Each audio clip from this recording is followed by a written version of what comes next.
पहले तो सबका ध्यान इधर हो। राजस्थान के ददरेड़ा नगरी में जेवर नाम के एक राजा थे।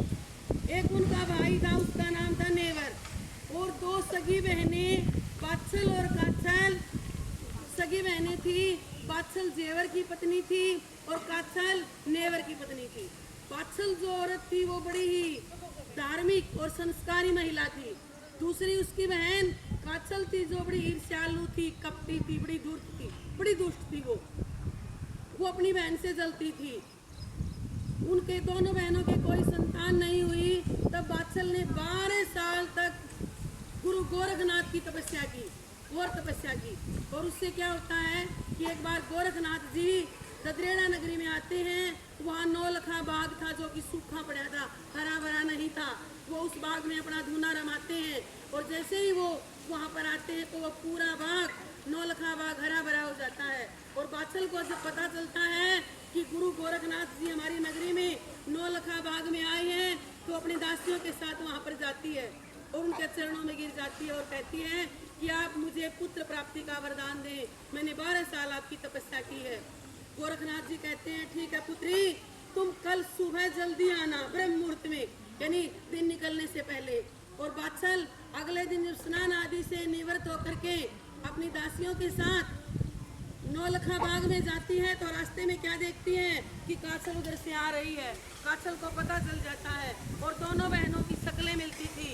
एक शक्ल थी उनकी, और जो वो गोरखनाथ जी के पास जाती है तो क्या देखती है कि गुरु गोरखनाथ जी तो वहाँ ही नहीं।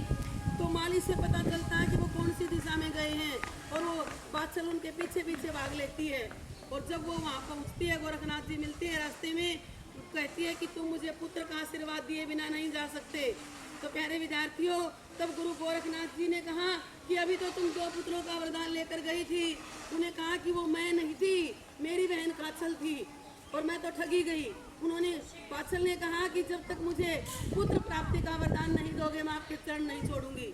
तब गुरु गोरखनाथ जी ने कहा कि तुम 3 दिन में मेरा इंतजार करो यहीं पर। और वो बादशल 3 दिन भूखी प्यासी वहीं जंगल में रहती है। तब गुरु गोरखनाथ जी भगवान शिव से मिलते हैं।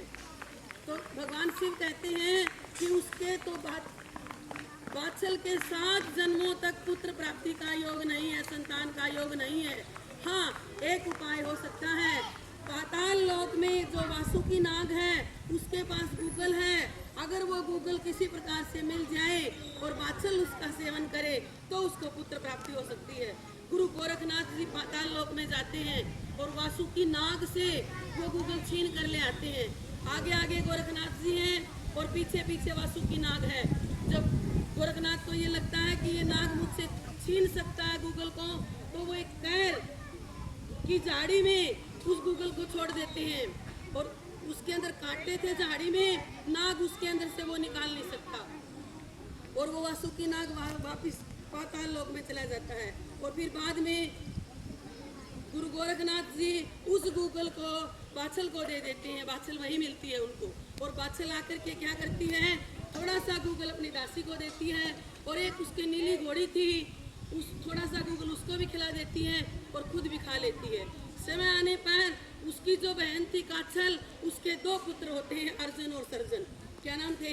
अर्जुन और सर्जन। और बादशल के जाहरवीर गोगा का जन्म होता है और उनका दासी थी वो नाहर सिंह पैदा होता है उनके। और जो नीली घोड़ी थी उसके भी एक नीला बच्चा जो है वो पैदा होता है, जो कि बाद में जाहरवीर गोगा का नीला घोड़ा उनकी सवारी करता है वो। और आगे चल करके क्या होता है कि जाहरवीर गोगा की शादी सीरियल नाम की राजकुमारी से हो जाती है। और जब उनके पिताजी जेवर की मृत्यु हो जाती है तो जाहरवीर गोगा को गद्दी पर बिठा दिया जाता है। वो बड़े ही कुशल प्रशासक थे, उन्होंने बड़ा अच्छा शासन चलाया।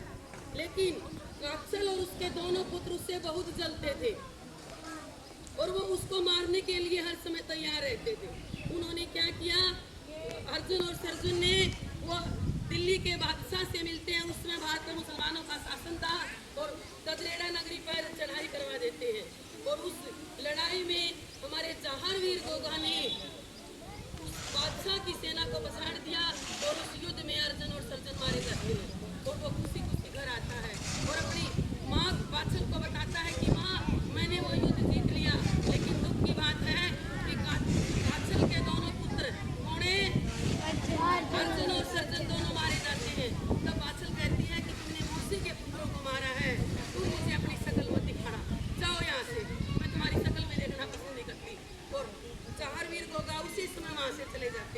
लेकिन फिर सीरियल की उसकी जो पत्नी थी वो दासियां उससे मिलती है कि सीरियल का क्या कसूर था, तुम उससे तो मिलना चाहिए।